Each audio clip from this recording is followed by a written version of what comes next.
one day, but in some places this winter we saw years of erosion in just one night. Here at Burling Gap in Sussex, they expect to surrender around half a metre to the sea each year, but recent months have taken several metres away.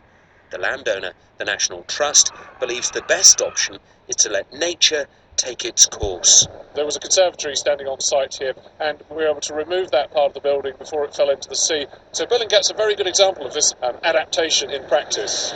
The white cliffs here that we see today are beautiful because of erosion. If there was no erosion, we'd have green slopes running down to the sea, but it's the very nature of the dynamic nature of the coast.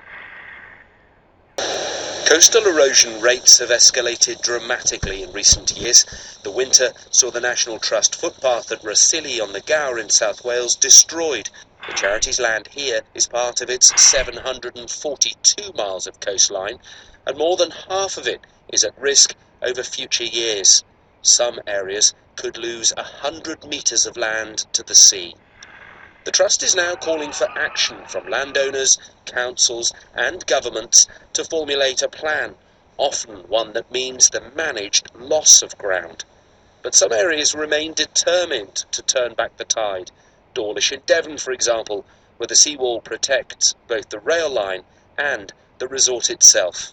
There's a lot of damage to the seawall. Who knows how long it's going to take to fix it, and the beach needs to be open as well. Not just for us, for us it is a major thing, but for the whole town. People don't come to the seaside if they can't get on the beach or walk along the seafront, and it needs to be done. With the long-range forecast for rising seas, more rain and extreme weather, decisions will have to be made in our coastal areas. Do we work with